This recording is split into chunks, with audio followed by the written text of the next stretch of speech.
Everyone, welcome to Drishti judiciary. I am Nivedita Raje. आज के episode में हम Govind Kodimba Tanpure versus state of Maharashtra का केस पढ़ेंगे।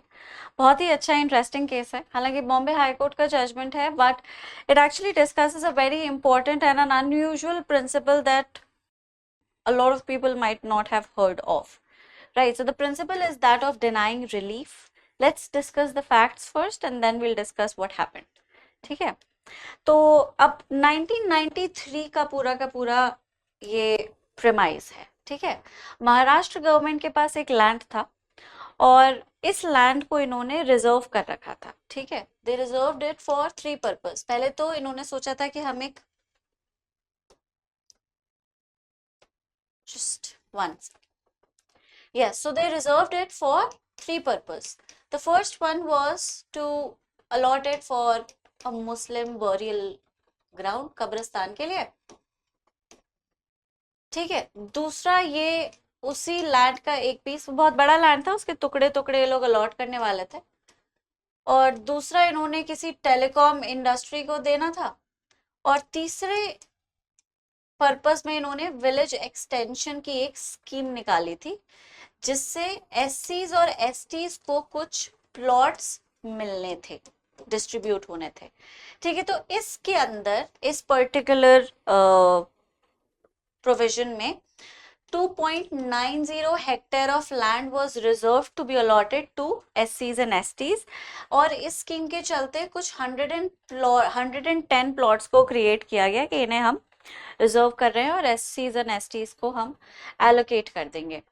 अब ये allocation, this was something which was planned in the early 90s, लेकिन ये अलॉटमेंट हुआ ही नहीं। 1994 में एक ट्रस्ट एंटर करता है पूरी की पूरी कहानी में, and the name of the trust was Rajgarh Jnanpith trust. अब ये उसी प्लॉट पे एक एजुकेशनल इंस्टीट्यूट को ओपन करना चाहते थे। So they sought Maharashtra government's permission, they asked for the allotment कि हमें ये जमीन अलॉट कर दीजिए, हम एक एजुकेशनल इंस्टीट्यूट को ओपन करना चाहते हैं। But the government denied, citing reasons of scheme and Muslim burial ground and the telecom thing, कि इस वजह से हम आपको लैंड नहीं दे सकते। We have already reserved it for other purposes and the land is occupied. अब ये चीज जो थी वो हुई ही नहीं। The allotment did not happen for a long time. 1999 तक कोई अलॉटमेंट नहीं हुआ, कोई गवर्नमेंट ने कोई इनिशिएटिव नहीं लिया, कोई एग्जीक्यूशन नहीं हुआ। The land remained vacant. 1999 में ज्ञानपीठ ट्रस्ट ने गवर्नमेंट को फिर से अप्रोच किया कि आप हमें लैंड अलॉट कर दीजिए। अब पूरा का पूरा स्कीम फिक्स होने के बावजूद भी गवर्नमेंट ने 2.90 हेक्टेयर लैंड इस एजुकेशनल ट्रस्ट को दे दिया। ये वही लैंड था जो इन्होंने विलेज एक्सटेंशन स्कीम के हवाले से रिजर्व करके रखा था और एससीज और एसटीज को अलॉट होना था। यही लैंड इन्होंने उठा के 99 में इस ट्रस्ट को दे दिया। 2008 फिर एक साल के बाद ट्रस्ट ने कुछ और लैंड मांगा कि थोड़ा सा और लैंड दे दो, तो थोड़ा और भी लैंड दे दिया, 1 हेक्टेयर और बढ़ा दिया।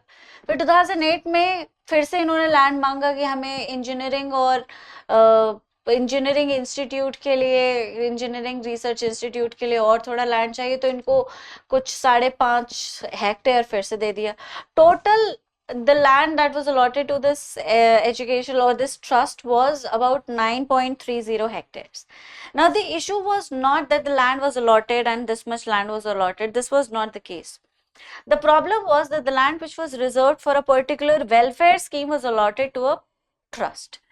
और ये एक irregularity थी, ये प्रोसीजर का एक arbitrary abuse था, जिसे पॉइंट आउट किया गया बहुत बाद में। कुछ लोग थे, एक्टिविस्ट थे, जिन्होंने एससीज और एसटीज के राइट्स को बहुत एक्टिवली उनके वायलेशन को वो एड्रेस करते थे और उनके साथ होने वाले एक्सप्लॉयटेशन को लाइमलाइट में लाते थे। उन्हीं में से ये भी थे एक गोविंद जी। तो इन्होंने क्या किया, इस पूरे के पूरे सिस्टम को समझा, उन्हें पता चला कि भाई लैंड जो है वो एससीज और एसटीज के लिए रखा हुआ था, लेकिन फिर भी अलॉट नहीं किया, तो इन्होंने आरटीआई फाइल की कि ये लैंड आपने अब तक क्यों नहीं अलॉट किया है। Since it was a government initiative, RTI file की जा सकती थी। आरटीआई जब फाइल हुई और गवर्नमेंट ने इन्फॉर्मेशन को डिस्क्लोज किया, तो पता चला कि लैंड इसलिए नहीं अलॉट हुआ क्योंकि वो ऑलरेडी अलॉट हो चुका है। किसको अलॉट हुआ भाई? वो ट्रस्ट को अलॉट हो गया। अब यहीं पे violation of a lot of rights came into picture, कि ये तो बहुत ही मतलब ग्रोस वायलेशन है, प्रोसीजर का बहुत आर्बिट्रेरी मिसयूज है। जहां गवर्नमेंट ने पूरा का पूरा अलॉटमेंट प्लान कर रखा था, वहां पे ब्यूरोक्रेसी ने इस अलॉटमेंट को मतलब ओरिजिनल अलॉटमेंट प्लान को आर्बिट्रेरीली चेंज कैसे कर दिया। ऐसा अक्सर होता है। ये सारा देखो, लॉ तो बन जाता है, गवर्नमेंट स्कीम्स भी निकाल देती है, इनिशिएटिव्स भी ले लेती है, और वेलफेयर लेजिस्लेशंस भी आ जाते हैं, लेकिन वो बस क्रिएट ही होते हैं, उनको एग्जीक्यूट और इम्प्लीमेंटेशन के लिए एग्जीक्यूटिव पर ही छोड़ा जाता है। इस एग्जीक्यूटिव में ब्यूरोक्रेसी आती है, और जो मेजर करप्शन जो होता है हर देश में, वो इसी लेवल पे होता है।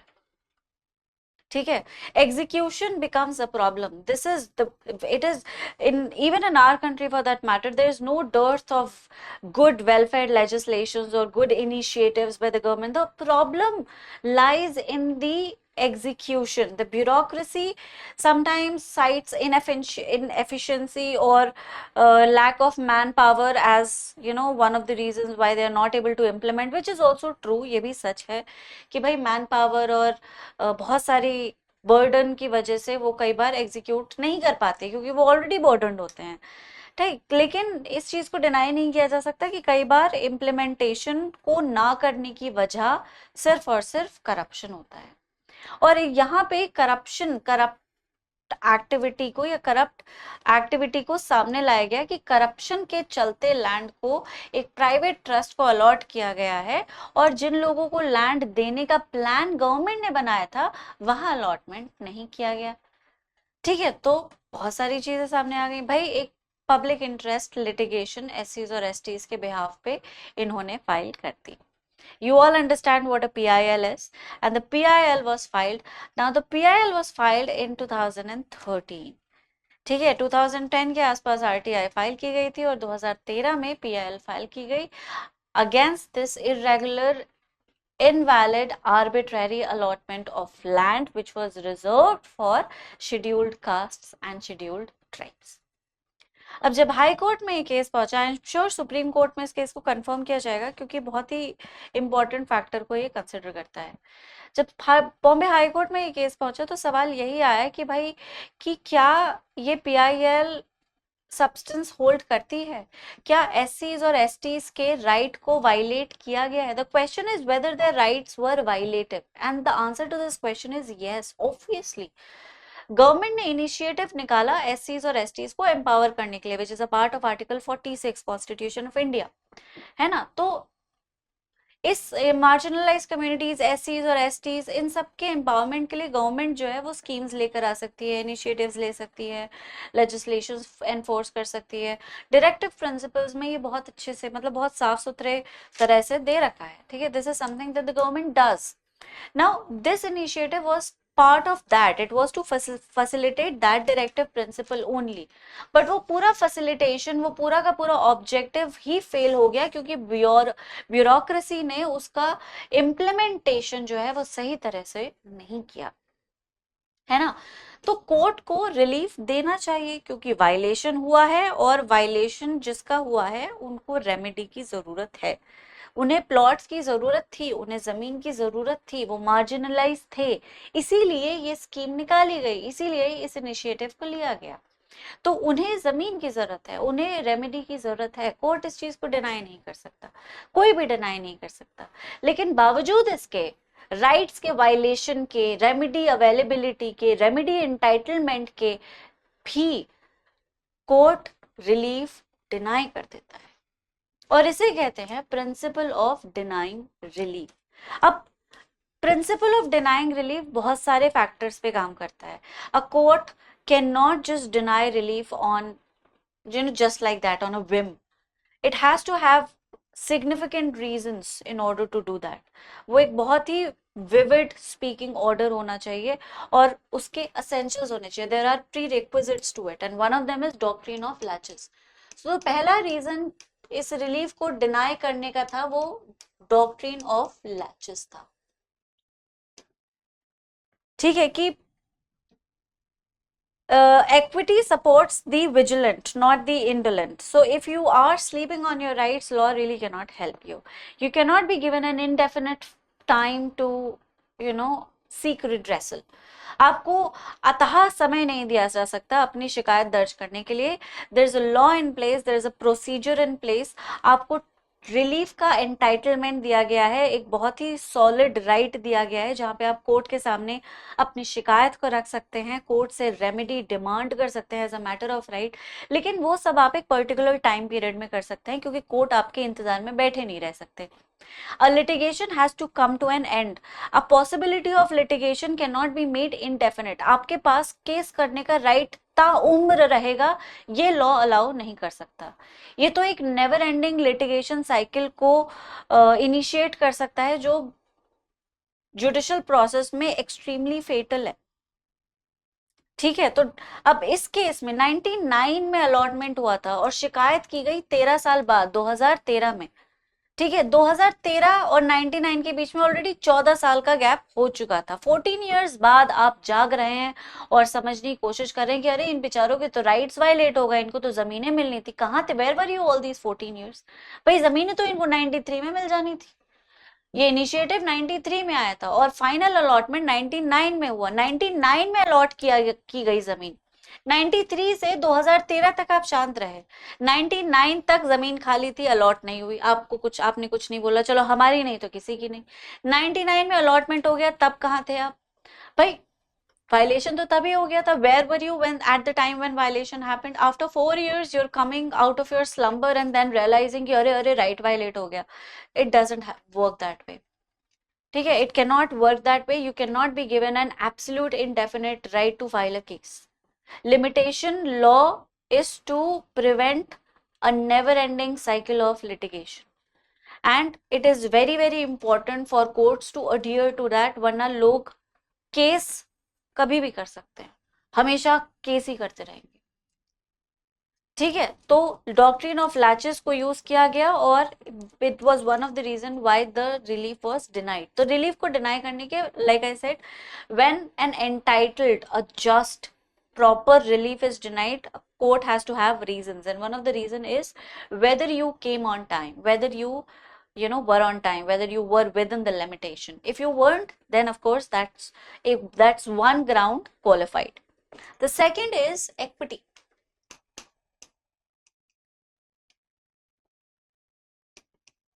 Equity considers practical realities. Equity जो है वो practically चीजों को सोचती है. Right वायलेट हुआ, रिलीफ एंटाइटलमेंट क्रिएट हुआ. Where there is a right there is a remedy. Even if the remedy is not written anywhere, court will craft a remedy and give it to you. Right, that's how significant और that's how efficient the mechanism is. लेकिन practical realities को overlook नहीं किया जा सकता. आपको relief देने में कहीं किसी और का तो राइट वायलेट नहीं हो जाएगा. अगर एक ऐसी सिचुएशन आती है जहां पे एक की रिलीफ और दर्जनों राइट्स को वायलेट कर देती है, जहां पे रिलीफ का देना एक्चुअली बहुत बड़े ग्रुप के लिए अनफेयर हो सकता है, when it does more harm then good, तब इक्विटी के प्रिंसिपल्स पे उस रिलीफ को डिनाई किया जा सकता है. अगर रिलीफ को देना नुकसान ज्यादा करेगा और भलाई कम, तब उस रिलीफ को डिनाई किया जा सकता है.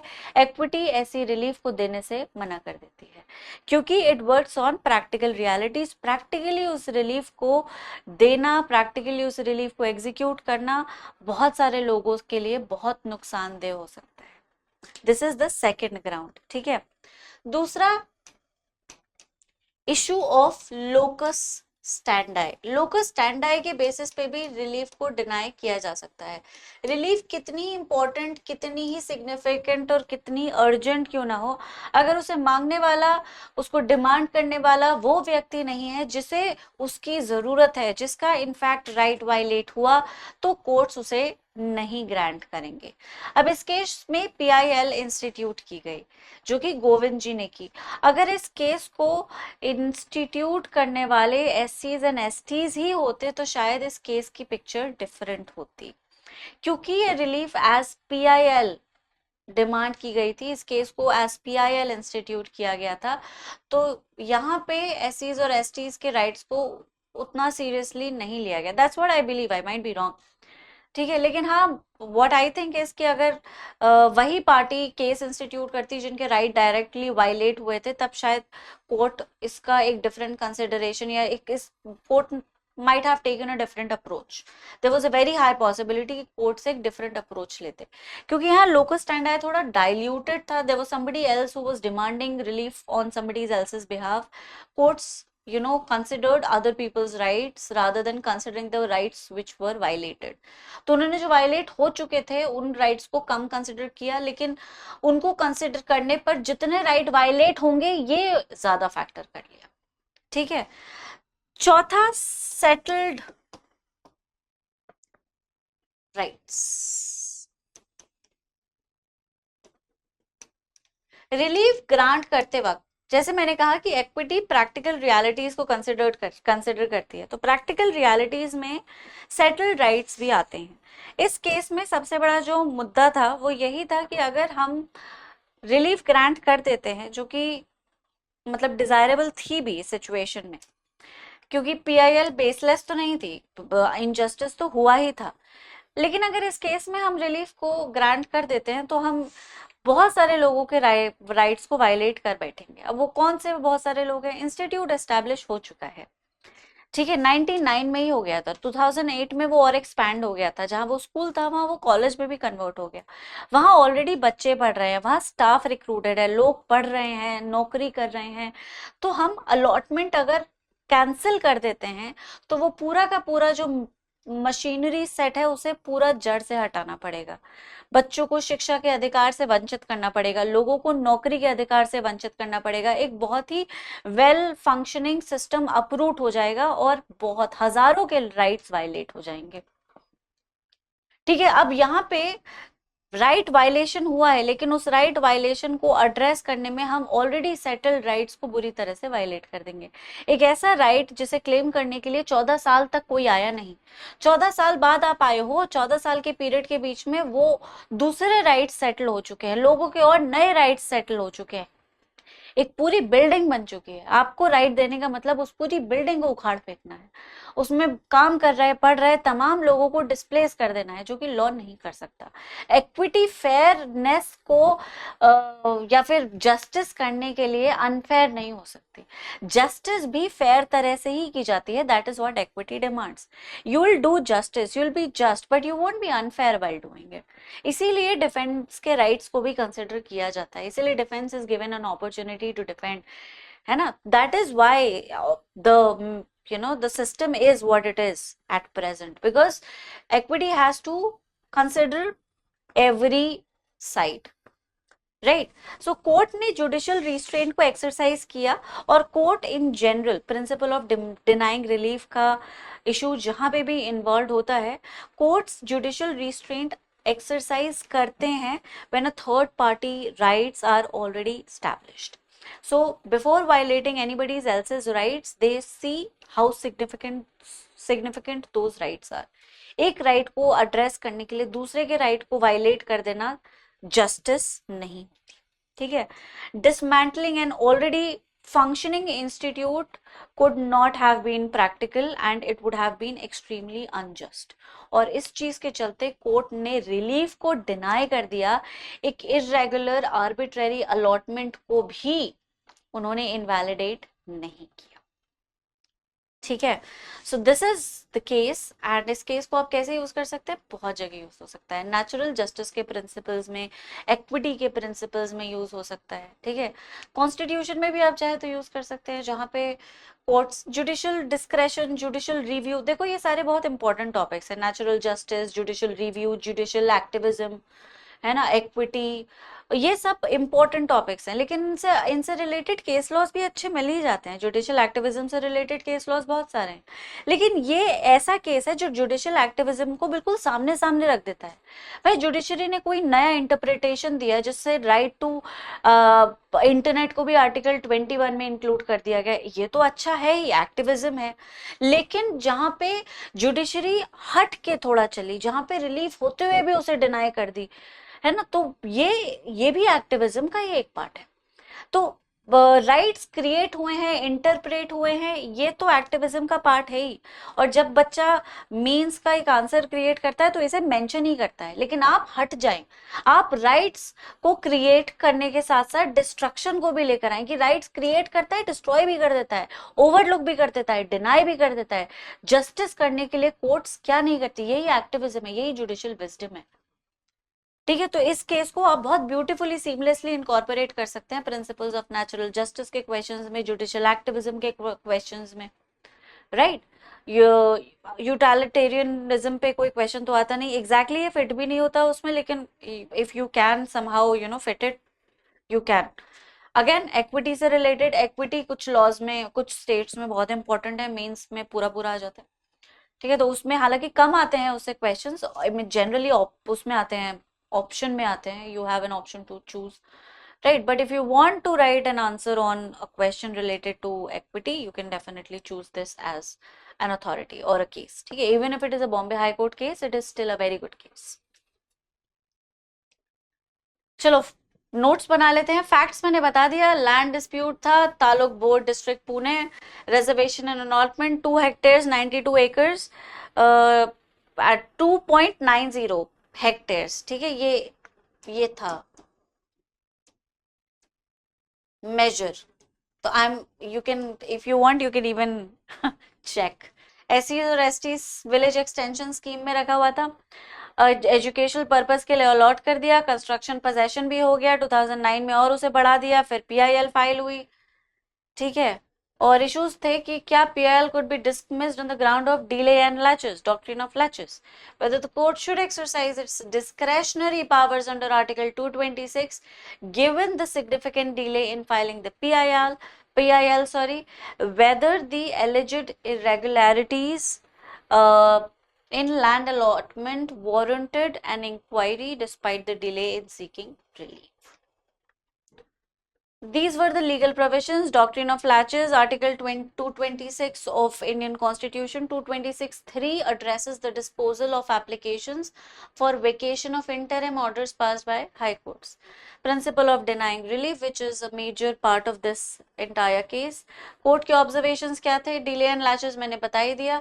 Emphasize that the principle of denial of relief due to laches applies equally to public interest litigations. Laches बस क्योंकि PIL है इसलिए अप्लाई नहीं होंगे, ऐसा नहीं हो सकता. Doctrine of laches and the time boundation limitation applies on every case, even if it is a public interest case. The court held that unexplained delay in filing PIL was a significant factor that warranted the dismissal of the petition. Court reiterated that the exercise of writ jurisdiction under Article 226 discretionary hai.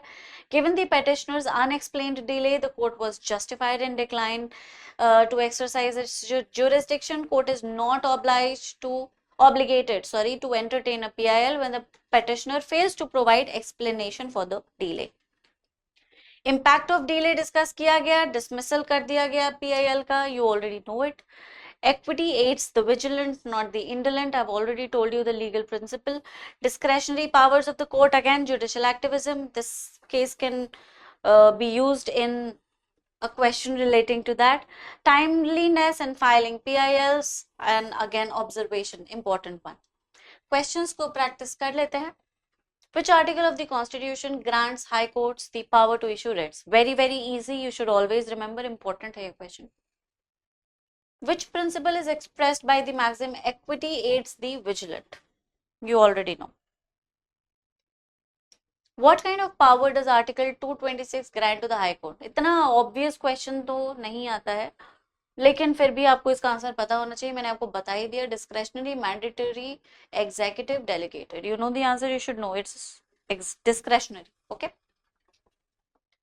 Analyze the legal challenges involved in balancing public interest and individual rights. Illustrate with relevant case laws.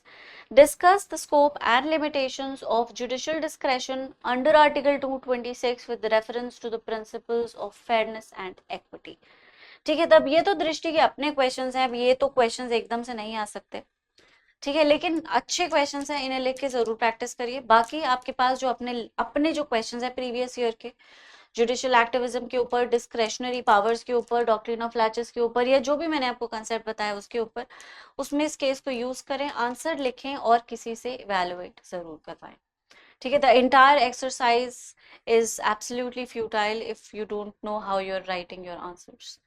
Right, so that's it for today. अगले episode में इसी तरह के किसी interesting case के साथ मिलेंगे। तब तक आप सब अपना ख्याल रखें। Thank you so much.